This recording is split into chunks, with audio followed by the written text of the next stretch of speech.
selamat pagi. Pagi-pagi. Semangat. Sudah Sabtu aja ya. Udah jam 10.16. Udah kelewatan, harusnya jam 10 tepat deh, ya. Gimana teman-teman kabarnya? Sehat, semangat gitu ya. Tetap terus belajar. Jadi hari ini, hari Sabtu, kembali lagi saya Melani. Kita ada di Ayo BBM, belajar bareng Melani.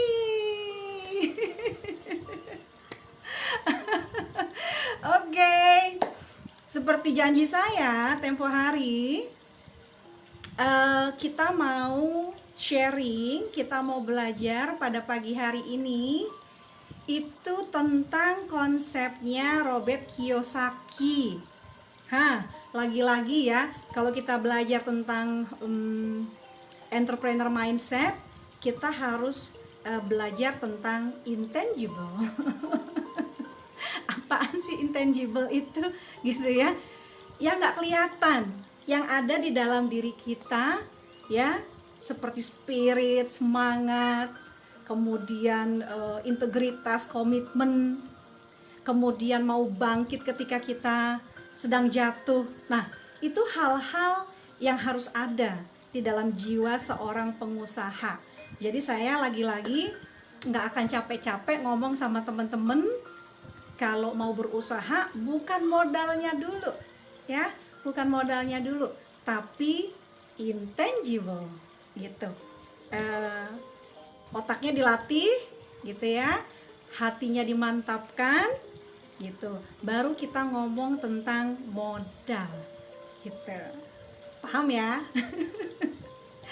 Oke, saya mau nyapa dulu nih. Teman-teman udah standby. Ada siapa ya? Ada Mas Bejo. Halo Mas Bejo, apa kabar? Tetap semangat ya. Kayaknya tuh picture-nya lagi melakukan sesuatu kegiatan. Wah, orang yang kinestetik sepertinya ya. Terus ada Mas Supriyadi. Keren Bu. Ini juga nih, super nih Mas Supri nih ya. Terus menyemangati orang, Mas. Thank you.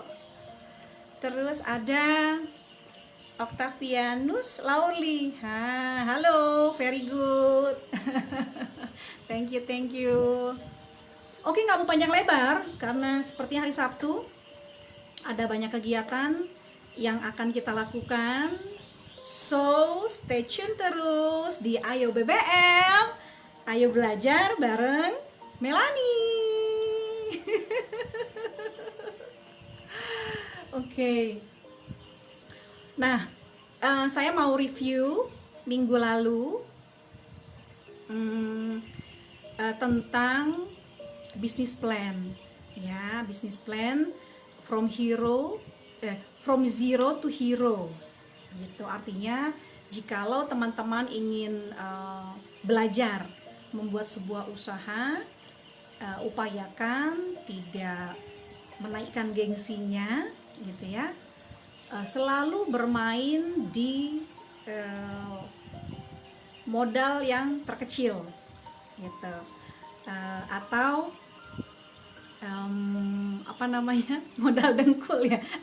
Nggak ada Bu modal dengkul, nggak ada sih ya. Dengkul mesti turun naik tuh, action maksudnya ya. Tapi tetaplah kalau kita biasa main medsos, kita biasa sering chit-chat ya, pasti kan ada kuota ya, itu pasti ada modalnya. Tapi kalau seandainya diperuntukkan untuk hal-hal yang tidak bermanfaat, kenapa enggak coba gitu ya, cari peluang-peluang usaha di sekitaran medsos teman-teman gitu. Oke. Ready? Oke. Balik lagi, ketika teman-teman ingin berusaha ya, pasti di benak kita selalu ada produk. Ya, bagaimana kita mau berusaha kalau produknya tidak ada? Susah deh nyari produknya, gitu ya. Kan itu selalu terlintas di benak kita. Nggak ada waktu untuk membuat produk. Nyari produk apa yang cocok, gitu. Kemudian kalau produknya sudah ada, terkendala lagi, bagaimana sih strategi pemasarannya? Begitu strategi pemasarannya sudah ada, bagaimana sih internal prosesnya? Terus kalau udah berjalan, siapa yang akan menjalankan? Nah ini makanya saya bilang, kalau teman-teman mau cepat memiliki mindset entrepreneur, selalu pertama kali yang harus dilakukan adalah buat produk. Ya, itu menstimulus diri kita untuk kita memiliki sebuah konsep perusahaan sendiri. Dari A sampai Z-nya gitu ya. Teman-teman akan tahu tuh internal prosesnya seperti apa. Gitu. Jadi kalau untuk yang pemula gitu ya, saya sarankan selalu awali dengan membuat sebuah produk. Bu, produk itu harus berbentuk ya. Produk itu kan bisa kita buat sendiri ya, bentuknya produk, kemasan,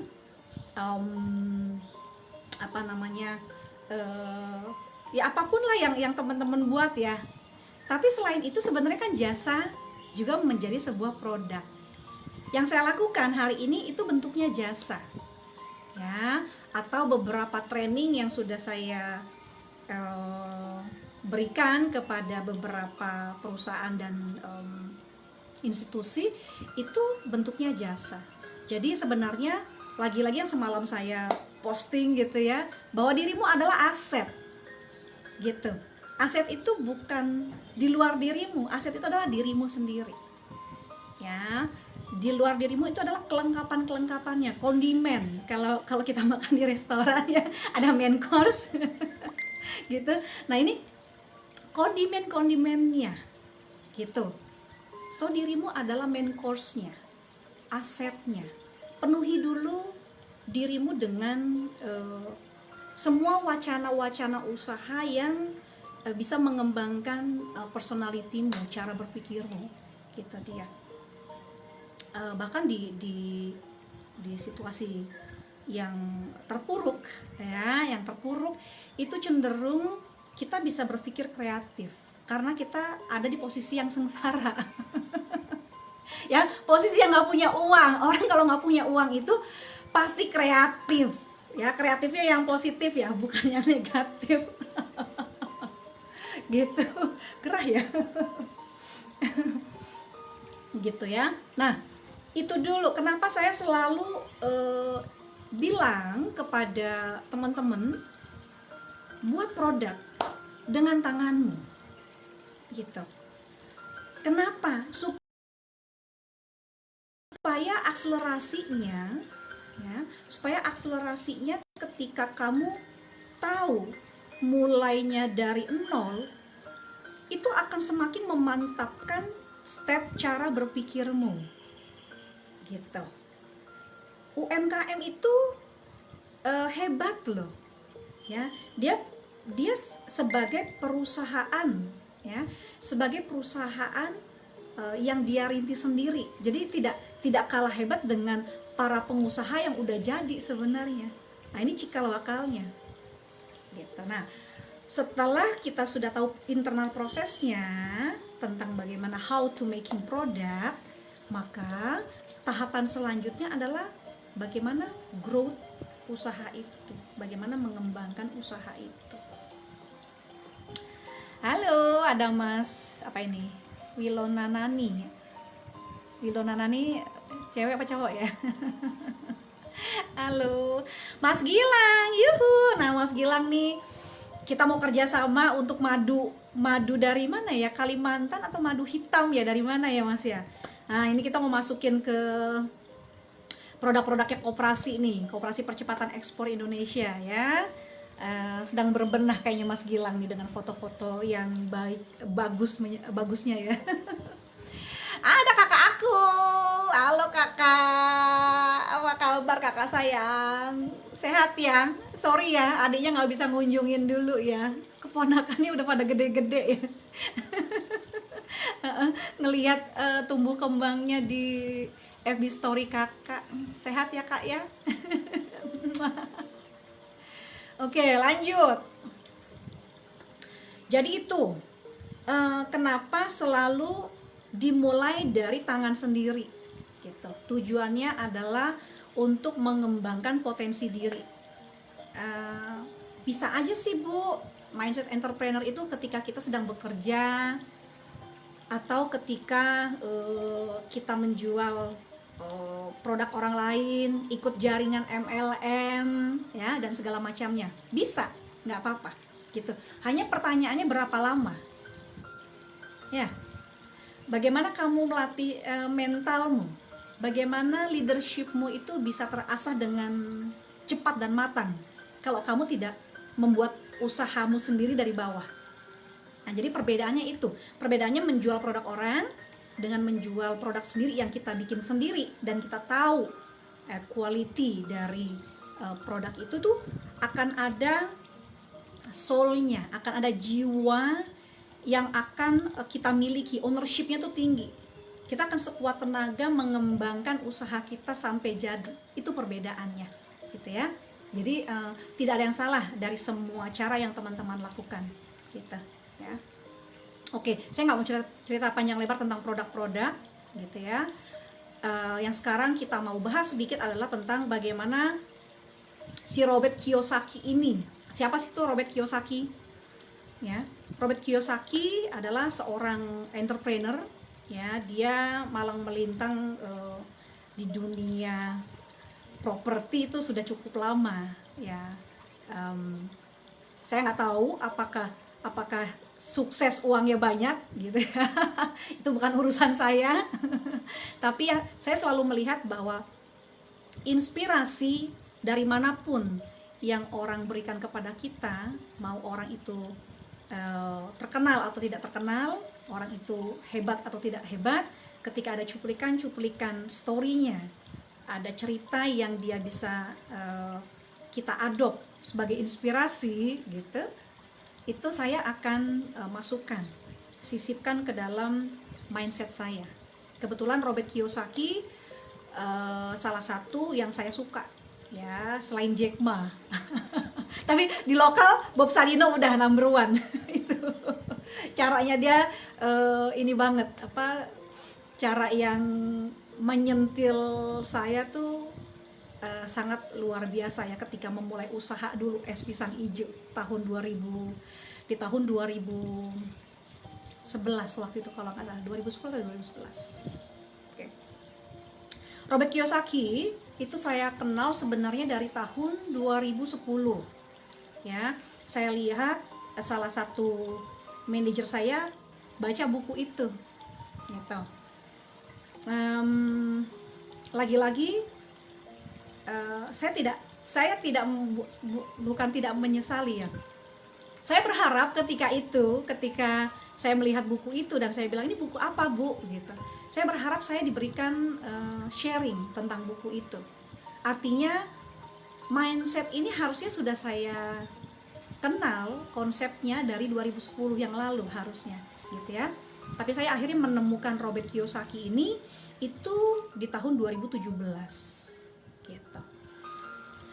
Terkenal dengan bukunya Poor Dad and Rich Dad ya, kayak ya ayah yang miskin dengan ayah yang kaya ya. Sebenarnya di kehidupan sehari-hari saya mau persingkat begini, itu terlalu teori. Saya ceritakan story tentang hidup saya ketika saya lulus SMA.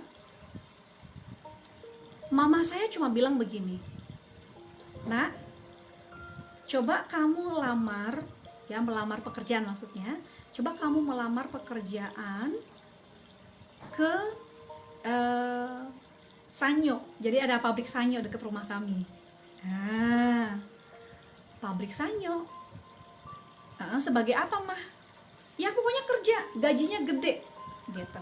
Mama saya cuma bilang begitu.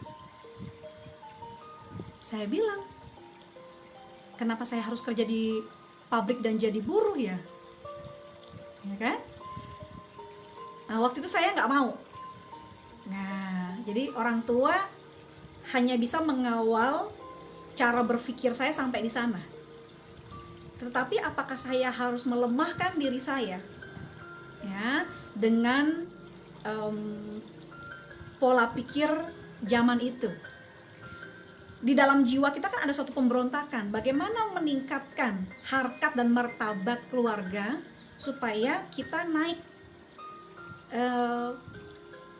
perekonomiannya gitu. Jadi waktu itu saya tidak lakukan itu. Saya bilang saya mau kuliah ya, saya bilang saya mau kuliah. Waktu itu orang tua saya nggak punya uang untuk nguliahin saya. Bahkan bapak saya itu cuma bilang, kalau ada laki-laki yang mau nikah sama kamu silakan, nak. Bapak udah nggak bisa kuliahin. Bayangkan. Nah, ini yang dikategorikan tentang poor dad ya, menurut kategori si Robert Kiyosaki ini gitu. Nah, saya tidak memiliki ayah yang kaya, tetapi saya punya pemikiran maju ketika itu. Karena saya anak tunggal, saya bilang ke dalam diri saya, bagaimana saya bisa menaikkan derajat orang tua saya. Saya kalau ngedenger perjalanan dari awal,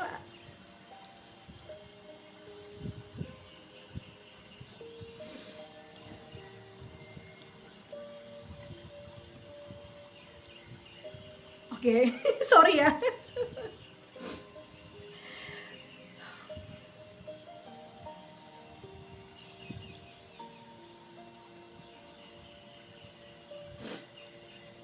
Saya mau bilang,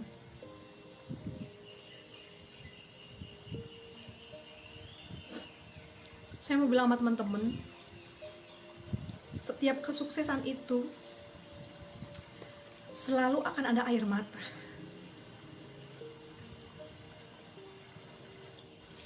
Tidak mudah untuk apa yang saya alami hari ini, karena penuh dengan perjuangan. Jadi saya mau teman-teman juga berjuang. Di tengah situasi apapun yang teman-teman alami, jangan pernah lepas harapan. Jangan pernah kalah dengan situasi apapun.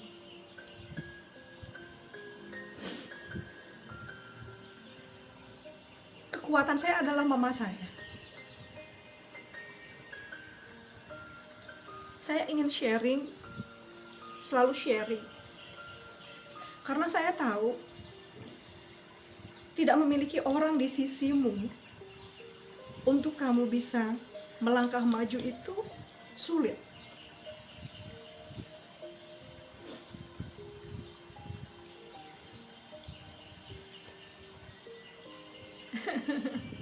Oke, saya selalu terharu kalau dengar cerita mama saya dan bagaimana dia memotivasi saya.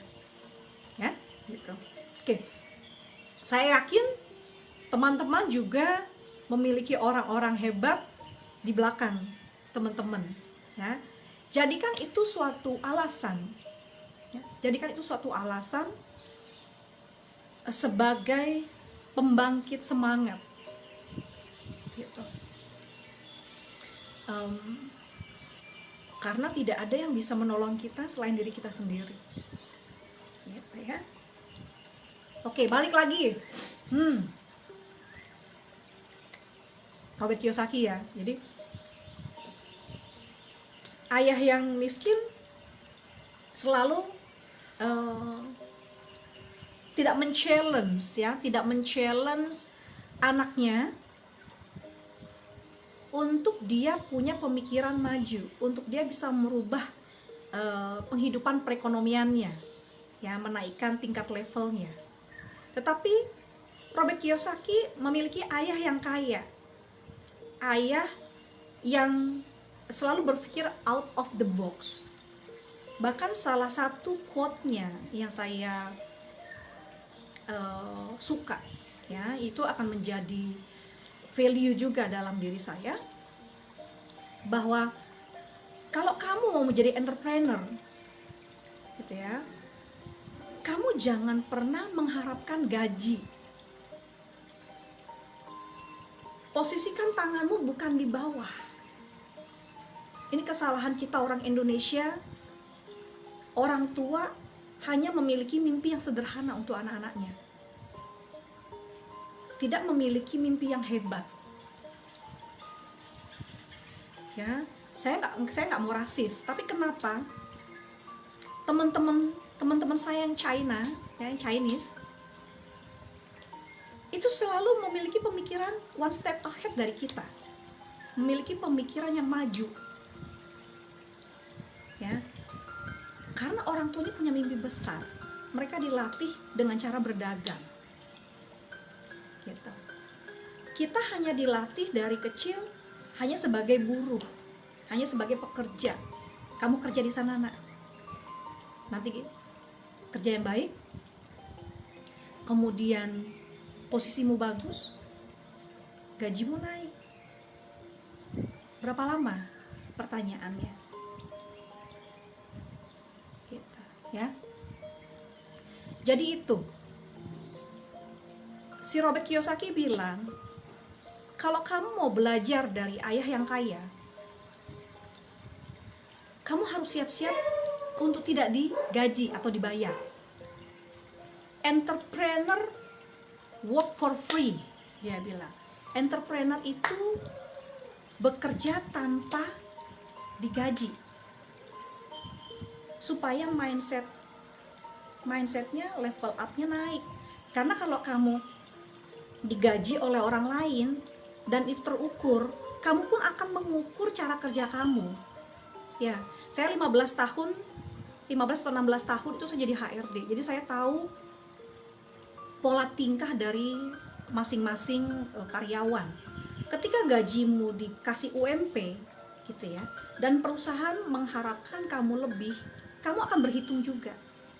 Atau sebaliknya, ketika kamu melakukan pekerjaan dengan lebih, kamu berhitung, tapi perusahaan tidak berhitung.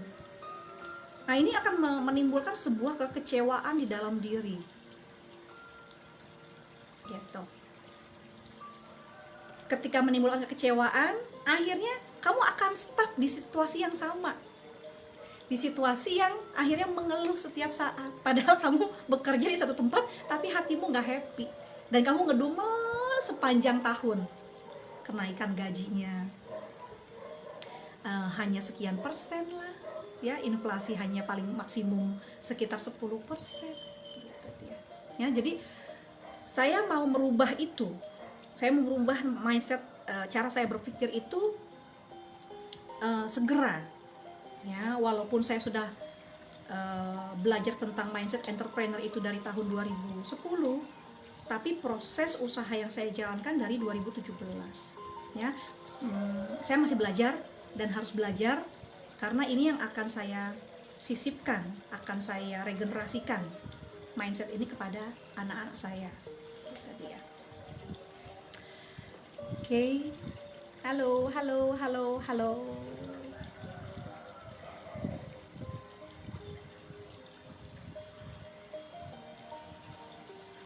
itu ya.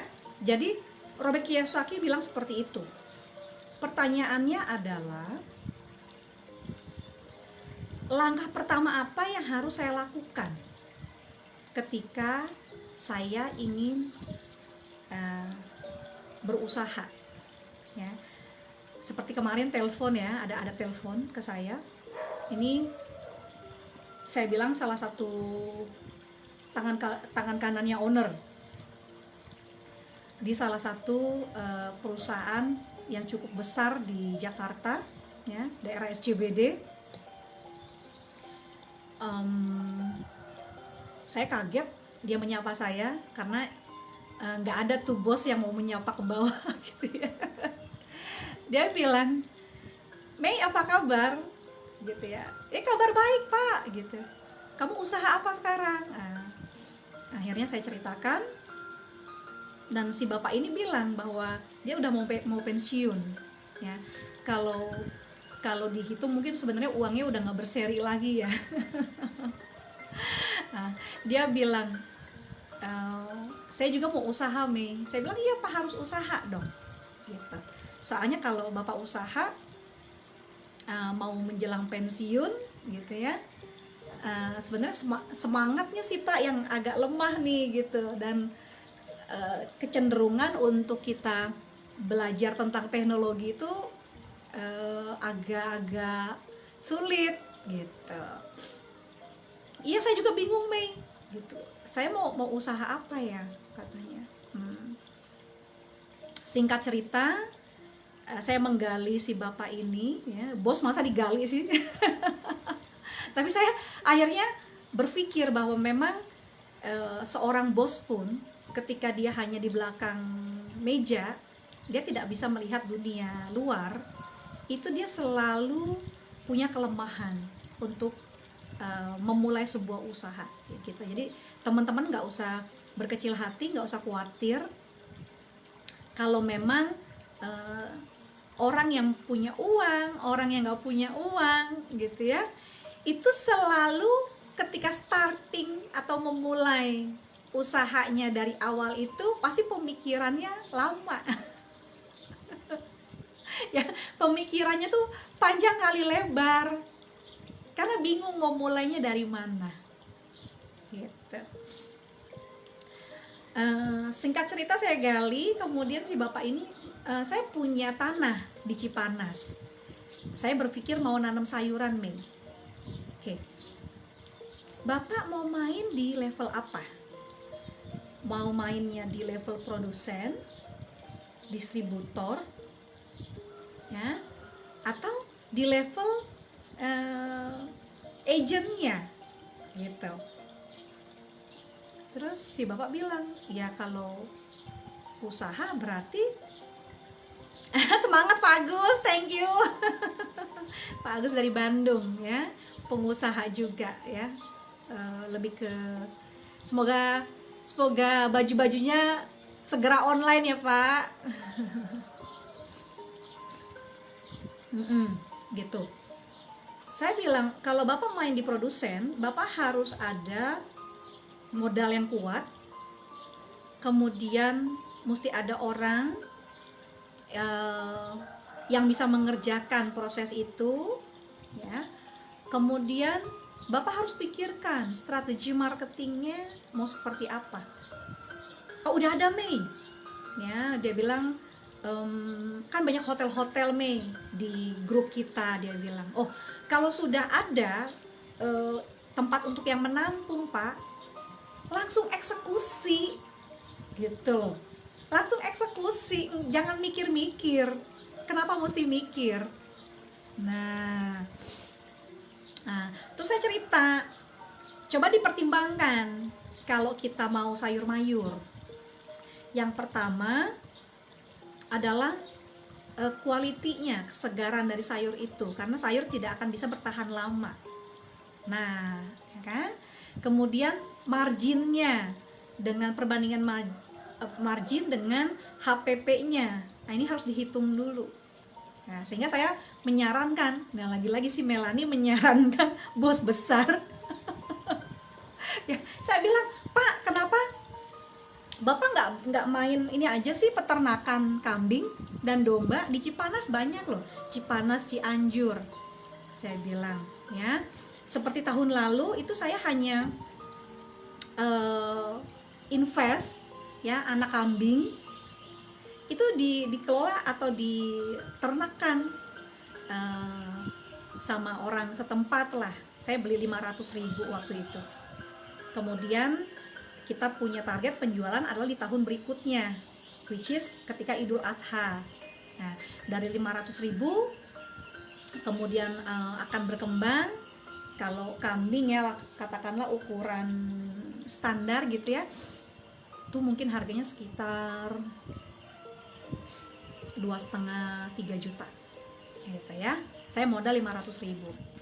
kemudian 50-50 sama yang ngejagain kambing saya 500.000, kemudian let's say misalnya 3 juta ya, misalnya 50-50 berarti kan lakunya 3 juta, si orang yang menjaga itu 1,5 juta, saya 1,5 juta, tapi 500.000 adalah modal saya balik, nah profit 1 juta dalam waktu 1 tahun. Nah bayangkan kalau teman-teman taruh uang 500.000 di bank ya, yang ada bukan berkembang yang ada makin berkurang karena biaya administrasi ya. Nih bisa deh diuji cobakan deh ya, coba aja. Nah, cuman ada orang yang mau ngambil resiko, ada orang yang nggak mau ngambil resiko, tergantung gitu. Jadi balik lagi, saya bilang supaya teman-teman berani, itu mindsetnya dulu yang harus dilatih yang harus dirubah gitu. Makanya balik lagi, Robert Kiyosaki itu punya 4 konsep, 4 kuadran ya. Yang pertama, kuadran pertama itu adalah di mindset employee ya. Kalau mindset employee jelas dia cara berpikirnya adalah bekerja kemudian dibayar, tidak bekerja maka tidak dibayar, sehingga mindset yang akan ada di dalam kepalanya adalah ya, terus menjadi pembantu perusahaan orang lain ya. Orang lain berkembang pesat perusahaannya, kamu hanya terus membantu sampai perusahaannya itu besar dan besar. Terus kamu dapat apa? Gitu ya. Saya bukan mengecilkan ya, tapi maksud saya mau ajak teman-teman itu untuk berpikir apa perbedaannya gitu. Kemudian kuadran kedua adalah self employee. Yang pertama employee, kemudian kedua adalah self employee. Nah ini yang saya lakukan ketika di 2010 ya, setelah saya pulang on job training itu dari Shanghai. Nah itu mindset saya berkembang gitu. Saya bisa melihat opportunity ya, peluang-peluang. Nah waktu itu karena saya masih bekerja sebagai HRD, itu saya membuat peluangnya dan melatih entrepreneur mindset saya dengan membuat suatu training berbayar ya, training berbayar yang saya kombinasikan dengan perekrutan. Jadi kalau setelah training di tempat saya ya, dari mulai A sampai Z, maka selama 3 kali mereka punya jaminan untuk bekerja di salah satu perusahaan yang kita pilihkan ya, semi outsourcing kalau saya bilang. Itu saya sudah jalankan dari tahun 2010 ketika saya masih bekerja gitu. Nah ini yang dinamakan self employee, artinya kamu masih bekerja dengan orang lain tapi kamu juga membuat usahamu sendiri gitu ya. Kemudian beranjak akhirnya saya punya produk es pisang hijau ketika saya masih bekerja, punya sampai 3 booth gitu. Nah itu dinamakan self employee, kamu bekerja tapi kamu punya bisnis juga gitu. Artinya level cara berpikirnya bukan lagi seperti employee tapi sudah mau naik gitu ya, sebagai bisnismennya atau businesswomannya gitu. Itu yang kedua kuadrannya. Kuadran yang ketiga, si Robert Kiyosaki bilang adalah sebagai businessman atau business person. Nah berarti dia tidak lagi bekerja gitu loh sebagai karyawan, tetapi dia memiliki bisnisnya sendiri. Apakah bisnis itu bisnis yang dia bangun dari nol, atau dia juga menjadi seorang broker, menjadi seorang mediator, atau menjadi seorang multi level marketing gitu ya, atau reseller gitu, atau seorang trainer ya. Yang saya lakukan sebenarnya kan melatih melatih diri saya sebagai seorang trainer, gitu dia. Jadi itu businessman. Ya, selanjutnya adalah menjadi investor, kuadran keempatnya, gitu. Saya sudah ada di taraf level keempat tahapan itu. Walaupun menjadi investornya investor yang kecil-kecilan, karena saya selalu berpikir kalau kamu mau berkembang selalu bermain di hal yang kecil dulu, jangan hal yang besar, gitu. Sempat kemarin kita rame-rame ya sama komunitas Go Ekspor ya, ada salah satu komunitas, karena kita sekarang berkecimpungnya di eksportir, itu kita mau buka retail di Jepang ya. Masing-masing orang itu patungan investasi sekitar 10 juta gitu.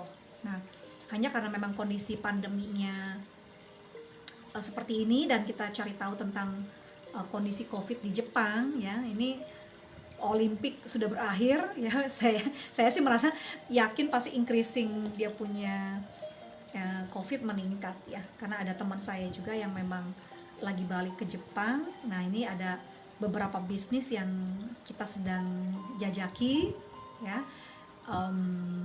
Lagi-lagi saya menciptakan money system, tapi money system ini saya mau cerita di minggu selanjutnya. Kalau sekarang kan tentang mindset lagi ya.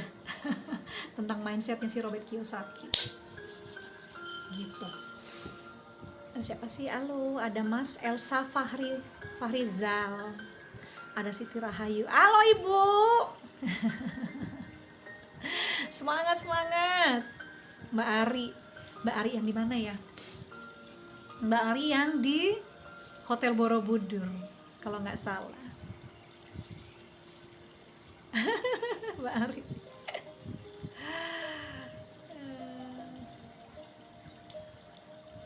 Oke. Udah bosen? Udah bosen apa mau lanjut nih? Saya rencananya mau bikin webinar. Ada beberapa teman yang udah japri, Mei kenapa nggak bikin webinar aja? Kita bisa interaktif di Zoom meeting gitu. Saya bilang memang arahnya saya ke sana. Tapi untuk saat ini saya masih merayu Tuhan saya. Ya, masih merayu Tuhan saya ya. Saya mau melakukan ini dengan free. Saya tidak mau orang bayar saya gitu dia. Once saya sudah meminta bayaran, ada harga yang harus saya standarkan gitu. Karena memang waktu di tahun 2018 itu saya memang mentrainingkan dan mengcoachingkan para anggota koperasi yang ada di rumah sakit Sinkarolus. Itu satu orangnya itu saya patokin harga sekitar 2.500.000 kalau nggak salah. Tapi 2.500.000-nya itu belajar selama kurang lebih 3 bulan. 3 bulan kita dampingin ya, ini mindsetnya terus gitu ya, dipacu gitu. Berikut dengan bisnis plan-nya, sehingga ketika beberapa kelompok yang mengikuti training pada saat itu mereka selama kurang lebih 3 bulan, mereka per kelompok ya, itu mereka punya profit dari learning by doing yang konsep training yang saya lakukan itu sekitar 8-9 juta per kelompok. Tertarik kan dengan trainingnya saya gitu. Selalu ada kapital investasi yang diberikan, tapi akan ada kapital key-nya yang akan balik lagi ke dalam diri. Saya selalu begitu. Jadi orang kalau memang mau saya trainingkan, saya nggak akan tanggung-tanggung gitu. Sehingga saya tidak memberikan training yang ece-ece. Selalu saya dampingin sampai mereka meraih dulu profitnya. Kalaupun sampai mau maju berkembang, tinggal keberaniannya. Nah, keberaniannya ada apa enggak? Karena nggak selamanya seorang coach gitu ya, itu mendampingi terus-menerus. Tidak bisa. Sudah waktunya dilepas, harus dilepas. Nah, cuma lagi-lagi orang-orang kita ini semangatnya ini memang mesti dipacu ya. Disemangatin baru semangat lagi. Begitu nggak disemangatin, loyo lagi ya.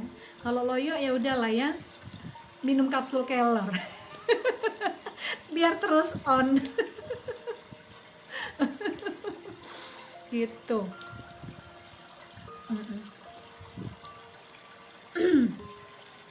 Sudah hampir 1 jam saya harus bergerak karena ada kegiatan yang harus dilakukan. Saya mau bilang sama teman-teman, terus punya mimpi, jangan pernah lemah di situasi apapun. Pergunakan waktu yang kita miliki ini sebaik-baiknya. Selalu banyak cara untuk kita bisa naik level. Jangan biarkan orang lain itu menghantam kita dengan kata-kata.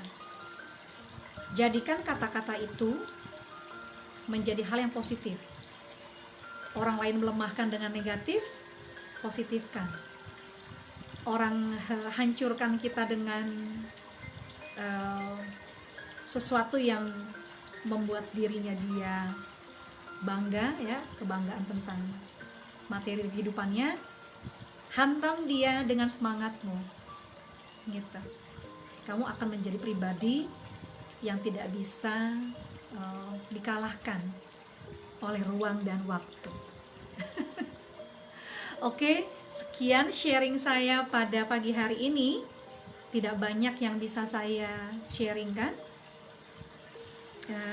Saya punya strategi untuk setiap Sabtu. Kenapa saya konsisten untuk menjalankan FB Live ini? Nanti teman-teman akan tahu. Tetapi saya ingin teman-teman mengenal saya lebih baik lagi, karena ketika taburan-taburannya sudah dilakukan, ya, maka akan ada network, akan ada persamaan persepsi, frekuensi, cara berpikir, sehingga ketika saya menghubungi teman-teman atau teman-teman menghubungi saya, kemudian kita belajar untuk membuat sebuah usaha gitu ya, atau kita mau bisnis bareng, lagi-lagi saya ingin ketika teman-teman berkoneksi dengan saya itu selalu punya tujuan. Tujuannya lebih kepada meningkatkan semangat, meningkatkan perekonomian, bagaimana caranya untuk membangun mimpi, bagaimana caranya untuk saling berusaha gitu ya. Itu poinnya gitu. Di luar dari itu saya menganggap itu adalah suatu courtesy gitu ya, membina pertemanan dengan baik. So pergunakan media Facebook itu menjadi media untuk kita membuat network yang baik dengan orang lain gitu. Oke. Tetap semangat, happy weekend sama keluarganya, sama pacarnya, sama selingkuhannya enggak ya, jangan ya. Ya, tetap punya pengharapan, bangun mimpi, berdoa, itu sudah nafas. Terima kasih untuk pagi hari ini. Ketemu lagi Sabtu depan di Ayo BBM, belajar bareng Melanie. Semangat, semangat. Bye.